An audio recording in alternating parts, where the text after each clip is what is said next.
आदाब। मैं सोनिया सिंह वर्मा हाजिर हूं हिंदुस्तान की सियासी, समाजी और इक्तिसादी सूरत-ए-हाल पर खास प्रोग्राम लेकर। दुनिया मेरे आगे।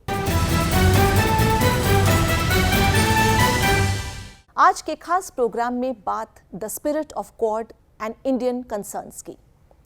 हाल ही में दुनिया की 4 बड़ी ताकत माने जाने वाले भारत, अमेरिका, जापान और ऑस्ट्रेलिया के फोरम क्वाड की पहली वर्चुअल समिट हुई है, जिसमें इन ग्रेट कंट्रीज की टॉप लीडरशिप ने हिस्सा लिया।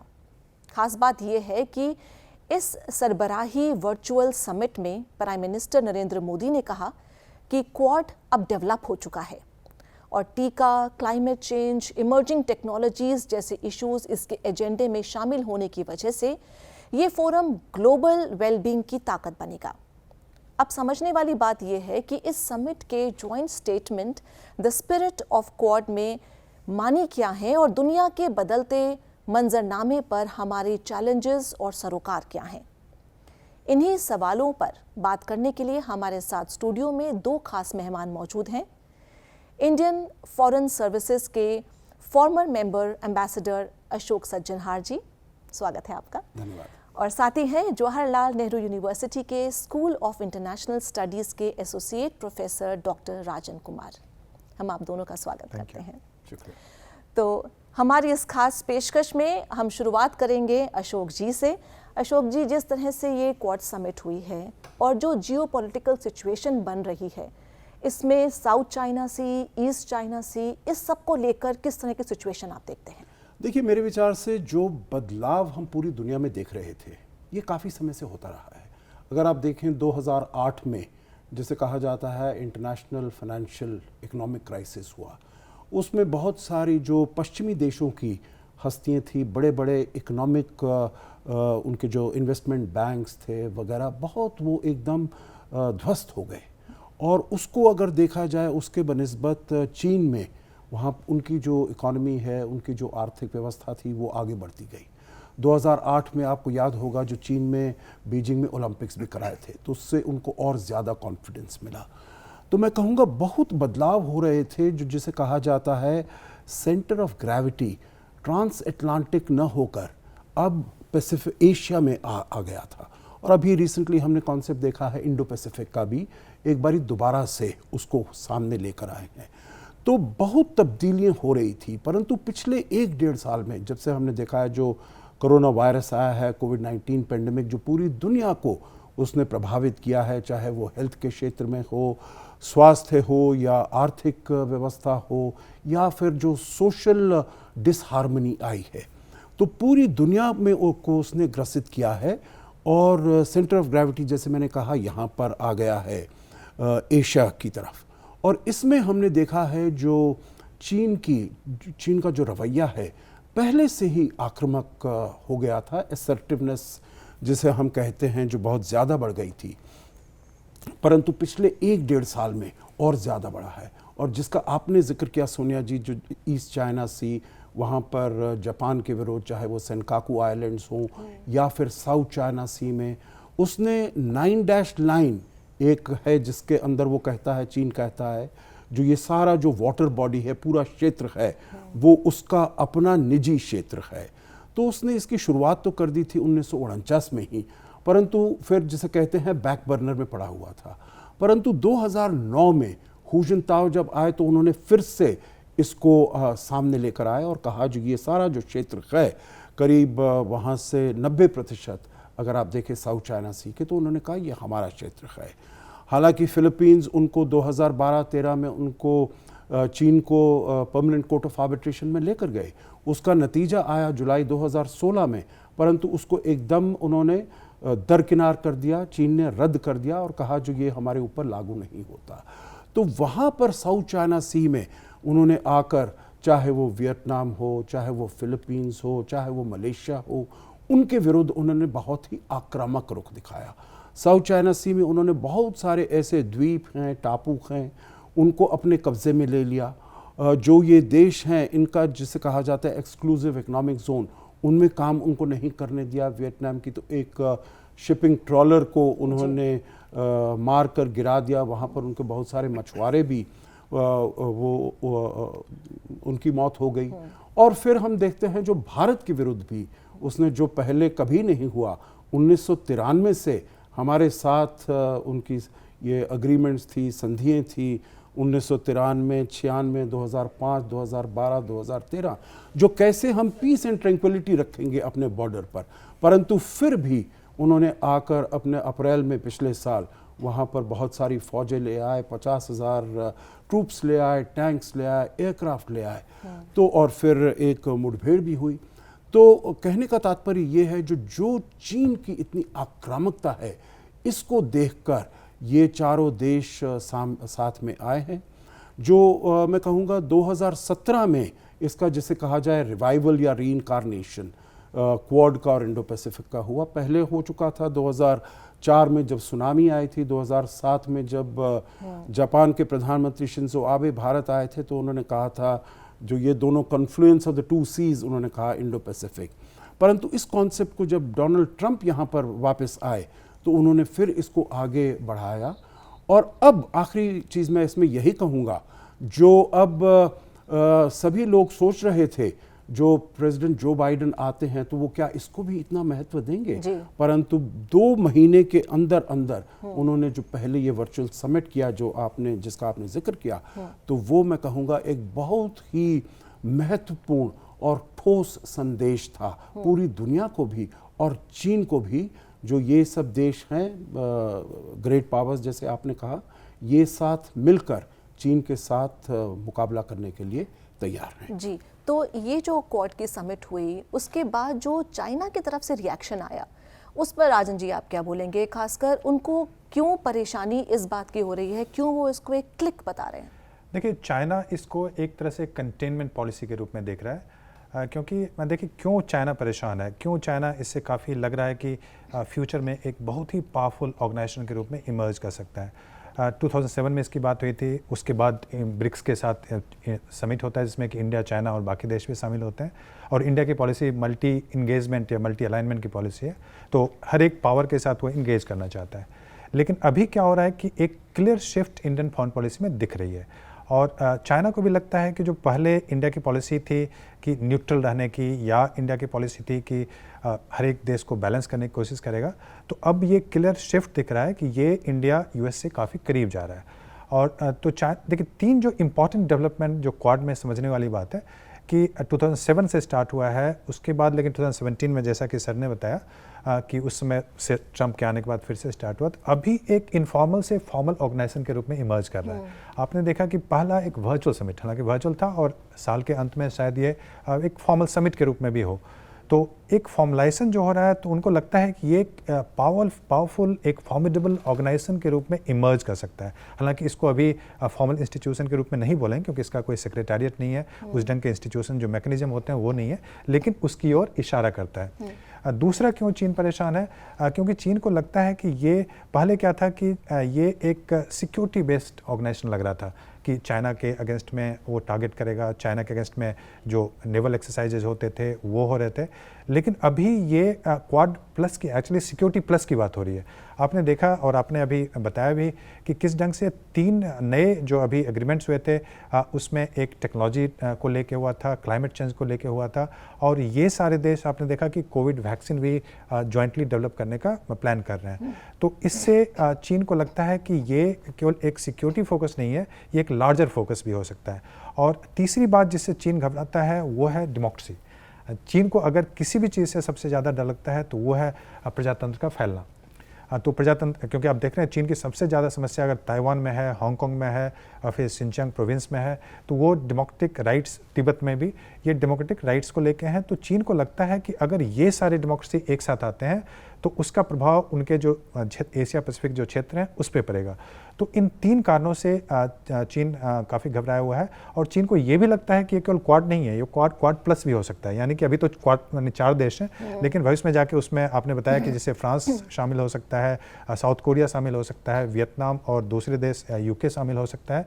तो इस कारण से एक आप देखेंगे कि एक तरह से सिचुएशन इमर्ज कर रहा है जिसमें कि चीन रशिया के साथ जाने की कोशिश कर रहा है, और जो ये जो डेमोक्रेटिक नेशंस कंट्रीज हैं, ये एक साथ आके वो जो चीन की ऑथोरिटेरियन पॉलिसी है उसको चेक करने की कोशिश कर रहे हैं। तो इसी कारण से चीन काफ़ी घबराया हुआ है। जी, तो इसमें जो ब्रिक्स है या SCO है, वहाँ पर कुछ चीन अपना दबदबा दिखा सकता है क्या? और वो ये भी कह रहे हैं कि क्या ये कोल्ड वॉर की शुरुआत नहीं है?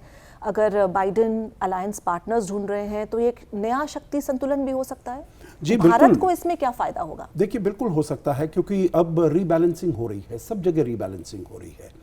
और अगर मैं केवल क्वाड देशों के बारे में बात करूं और उनके संबंध कैसे हैं चीन के, उससे पहले मैं एक चीज़ ये कहना चाहूँगा, क्योंकि जो ये 4 क्वाड के जो देश हैं, जो लीडर्स मिले हैं, उन्होंने जो इसको प्रोजेक्ट किया है, वो चाहे अब अमेरिका के नेशनल सिक्योरिटी एडवाइजर जेक सालिवन ने भी कहा, जो चीन के बारे में बातचीत हुई, परंतु चीन पूरी तरीके से एजेंडा नहीं था।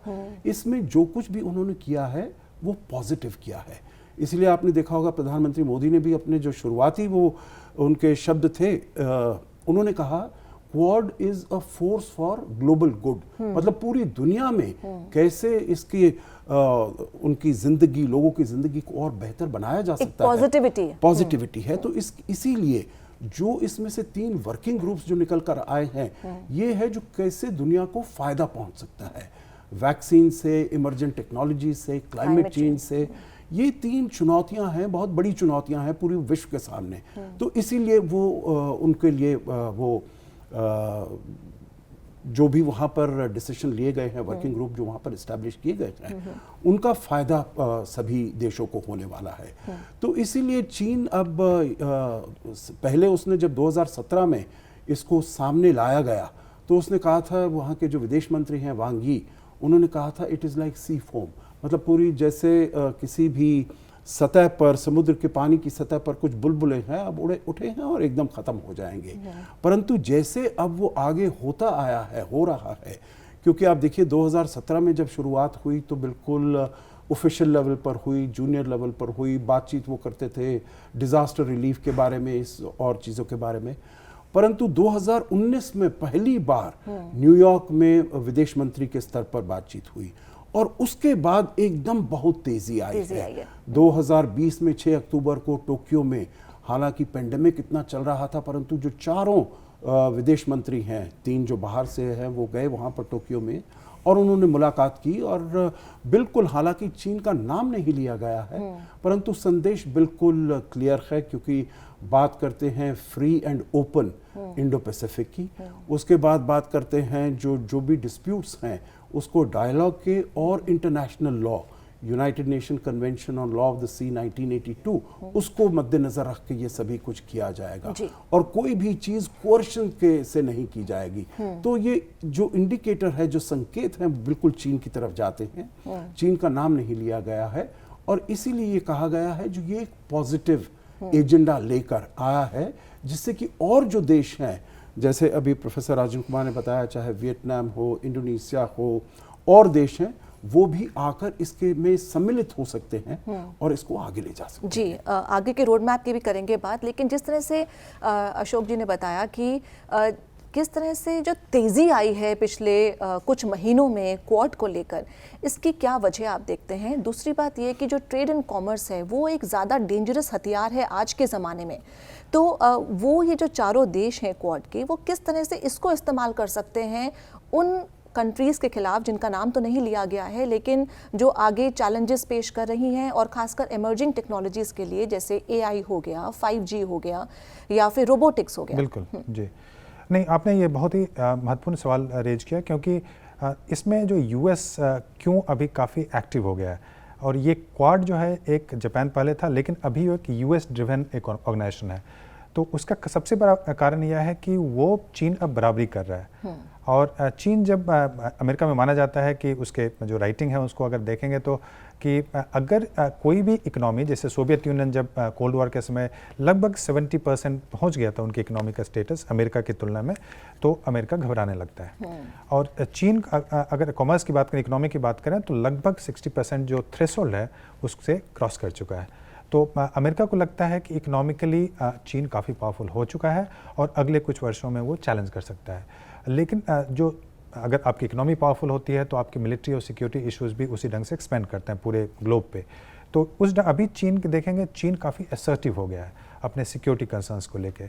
खासकर उसका सबसे ज़्यादा प्रभाव आपको दिखेगा जो भारत प्रशांत महासागर, एशिया पैसिफिक जो रीजन है, वहाँ पे आप जापान के साथ देखें, कोरिया में, ताइवान स्टेट में देखें, या फिर जो साउथ चाइना सी में जहाँ पे 9 डैश लाइन की बात होती है, तो वहाँ पे उसकी पॉलिसी काफ़ी असर्टिव हो गई है। और आपने देखा कि भारत के साथ 2 स्टैंड ऑफ अभी पिछले 2-3 वर्षों में हुआ है चीन के साथ। एक था डोकलाम 2017 में, और फिर अभी जो ईस्ट लद्दाख में आपने देखा। तो उसमें क्या हुआ है कि भारत को भी लगने लगा कि अब भारत के पास मजबूरी है। भारत ने काफ़ी लंबे समय तक, आपने ब्रिक्स की चर्चा की, शंघाई कोऑपरेशन ऑर्गेनाइजेशन की चर्चा की, तो भारत की पॉलिसी क्या थी कि अमेरिका के साथ न्यूक्लियर सिविल डील करेगा, लेकिन साथ में ही जो दूसरे देश हैं, चाइना और जो रशिया है, उसके साथ भी अपना डील मल्टीलैटरल या बायलैटरल करता रहेगा। लेकिन अभी क्या हो रहा है कि उसकी भारत की मजबूरी यह हो गई है कि चीन अगर असर्टिव होता है तो उसको पार्टनर्स चाहिए, और अमेरिका को एशिया पैसिफिक में भारत के बिना वो काम नहीं चला सकता है। वो जापान और ऑस्ट्रेलिया के भरोसे एशिया पैसिफिक में चीन का मुकाबला नहीं कर सकता है। तो उसके साथ भी मजबूरी है कि वो चाहता है कि एशिया पैसिफिक में एक फॉर्मिडेबल पार्टनर चाहिए, जो कि इकोनॉमिकली स्ट्रांग हो, डेमोक्रेटिकली वाइब्रेंट हो, और फिर सिक्योरिटी में भी उसके अपनी दखल हो। तो इंडिया से एक्टिव उसको कोई पार्टनर मिल नहीं सकता था। तो ये जो डेवलपमेंट्स हुए हैं, ये जो इवेंट्स हुए हैं पिछले कुछ वर्षों में, तो उससे ये सारे देश काफ़ी करीब आ गए हैं। जापान तो हमेशा चाहता था कि इस ढंग का कोई ऑर्गेनाइजेशन बने ताकि चीन का वो मुकाबला कर सके, लेकिन जो अमेरिकन इंटरेस्ट है वो सिक्योरिटी कंसर्न्स, इकोनॉमिक कंसर्न्स, और भारत का कंसर्न डोकलाम वाला, और अभी जो आपने देखा कि जो स्टैंड ऑफ हुआ, तो इस कारण से इंटरेस्ट कन्वर्ज हो रहे हैं, और इसी कारण से क्वाड काफ़ी तेज हो गया। जी, तो अशोक जी, जैसे कमर्शलाइजेशन की बात कही, एक देश है जो कुछ नहीं देखता है कमर्शलाइजेशन के आगे, और एक देश है जो भारत डेमोक्रेटिक है और सोच समझ के हर चीज़ करता है, वसुधैव कुटुंबकम की बात करता है, वैक्सीन बनाता है तो 70 से ज़्यादा देशों को भी देता है। इस लिहाज से अगर एक कंपैरिजन भी हो, और भारत की क्या स्थिति अब आप वर्ल्ड मैप पर आप देख रहे हैं, खासकर क्वाड को लेकर भी? देखिए, 2 चीज़ें मैं इसमें कहूँगा। एक तो जो चीन ने, जैसे साउथ चाइना सी की हम बात कर रहे थे, ईस्ट चाइना सी में, तो वहाँ पर चीन ने अपने जो भी ऑब्जेक्टिव्स थे उनको प्राप्त कर लिया है without firing a single shot, क्योंकि उसने डराया, धमकाया, साइकोलॉजिकल वॉर, इंफॉर्मेशन वॉर, ये सब बता के जो चीन कितना ज़्यादा ताकतवर है, अभी करीब $240 बिलियन उसका डिफेंस बजट है, उसकी इकोनॉमी कितनी तेज़ हो गई है। अब वो कहते हैं परचेजिंग पावर पैरिटी में तो वो चीन अमेरिका से आगे निकल चुका है, और अगर नॉमिनल उसमें देखें तो 2000 हाँ, पहले कहते थे 30, अब 2027 तक वो कहने लगे हैं जो वो आगे निकल जाएंगे, क्योंकि उनकी जीडीपी ग्रोथ रेट अभी भी वो कहते हैं ठीक हो जाएगी, 5-6% आ जाएगी, और अमेरिका की जो है 24-25 ट्रिलियन डॉलर उनकी इकोनॉमी है, अभी भी 2.5-3% पर है। तो जैसे उसका बढ़ाव है चीन का काफ़ी ज़्यादा है, तो इकोनॉमी में वो उससे काफ़ी आगे उसको लेकर जा सकता है। तो इसीलिए चीन इसमें चाहता है, जो उसका अपना एक्सपेंशनिस्ट भी है वो, और वो हमने देखा है, भारत के विरुद्ध भी देखा है और देशों के विरुद्ध भी हमने देखा है।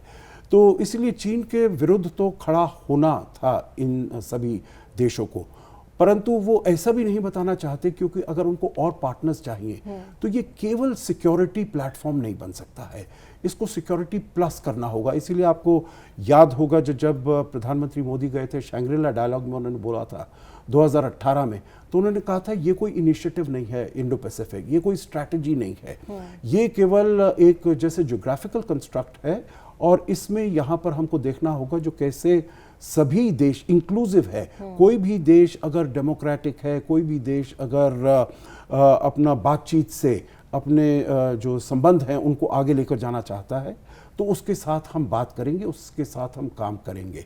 परंतु अब ये जो चीन ने पिछले 1 साल में जो हुआ है, 1.5 साल में हुआ है, उसमें चीन ने मेरे विचार से ये समझा है जो उनके पास ये बहुत ही अच्छा मौका है, ये एक अपॉर्चुनिटी है, स्ट्रेटेजिक अपॉर्चुनिटी है, जो सभी देश लिप्त हैं, ग्रसित हैं अपने, चाहे वो इकोनॉमिक डाउनटर्न हो, इकोनॉमी सबके आर्थिक व्यवस्था खराब हो रही है, या स्वास्थ्य के तरीके से, और इसकी वजह से सामाजिक वहाँ पर भी बहुत टेंशन हो रही है हर देश में। तो जब सब देश और भारत स्पेसिफिकली ऐसे वो सभी मुश्किल में हैं, तो ये वाला मौका वो इस्तेमाल करके अपना जो आधिपत्य है, अपना जो यहाँ पर दबदबा है उसको बढ़ा सकता है, परंतु भारत ने उसको रोका है। डोकलाम में 2017 में हुआ ऐसे, और डोकलाम में क्योंकि वो समझता था उसको ह्यूमिलिएट किया गया है, उसको पीछे हटना पड़ा है, और अब उसका बदला वो लेना चाहता था लद्दाख में आकर, और उसने सोचा जो जैसे और देश ऐसे एकदम बिल्कुल उसके सामने दब गए हैं, भारत भी दब जाएगा, परंतु भारत दबा नहीं है। और इसीलिए मेरे विचार से ये जो एक संदेश है न केवल चीन को परंतु पूरी दुनिया में जो गया है, जो भारत अपने इंटरेस्ट को, अपने हितों को प्रोटेक्ट करने के लिए, अपनी सॉवरेंटी को प्रोटेक्ट करने के लिए किसी भी हद तक जा सकता है, तो इसीलिए उसका मुंह तोड़ जवाब दिया गया है। और मेरे विचार से ये चीन को मैसेज बिल्कुल ठीक तरीके से गया है।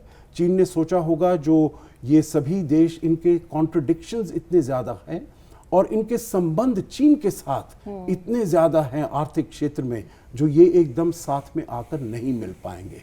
परंतु आई थिंक चीन ने बहुत ही गलत एस्टिमेट किया था और ये देश साथ में आ गए हैं और कह रहे हैं जो कैसे ये एक दूसरे के साथ कोऑपरेट करेंगे, और जो और भी जो देश हैं उनके फायदे के लिए भी वो बातें करेंगे। जी राजन, जिस तरह से अशोक जी की ही बात को आगे हम बढ़ाएं, क्या एक ऑल्टरनेटिव इंडिया बना है उस सब के लिए? जिस तरह से बाइडेन ने आते ही भारत की साख ऊपर की है, जिस तरह से भारत को इम्पोर्टेंस दी है, जिस तरह से टेक्नोलॉजी अमेरिका देगा, फंडिंग जापान देगा, ऑस्ट्रेलिया सप्लाई चेन में भी हेल्प करेगा, इन सब चीज़ों को देखते हुए भारत का कद कितना बड़ा है?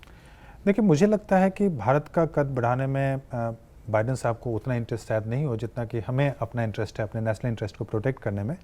अमेरिका का अपना इंटरेस्ट है, और अमेरिका का जब इंटरेस्ट क्लैश करता है तो वो किसी भी देश के साथ जा सकता है और किसी भी देश के साथ संधि कर सकता है। अगर इतिहास को मैं देखूं तो उसके संबंध पाकिस्तान से बड़े अच्छे थे, उसके संबंध चीन से बड़े अच्छे थे, उसके 1990s में रशिया के साथ भी उसने अच्छे संबंध बनाने की कोशिश की, हालांकि वो चला नहीं। तो मेरे हिसाब से ये हम मान के नहीं चलें कि अमेरिका भारत की कद को बढ़ाना चाहता है।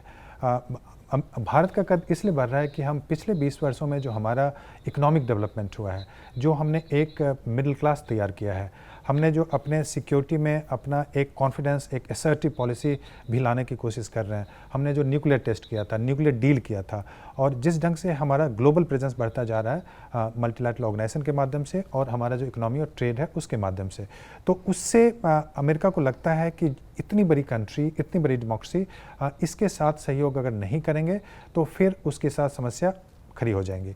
पूरा अगर देखेंगे आप पूरा फोकस, चूँकि ग्रेविटी अब एशिया पैसिफिक में हो रहा है, तो एशिया पैसिफिक में अमेरिका के लिए मजबूरी है कि जो एशिया पैसिफिक के कंट्री हैं जो उनके साथ जाने के लिए तैयार है।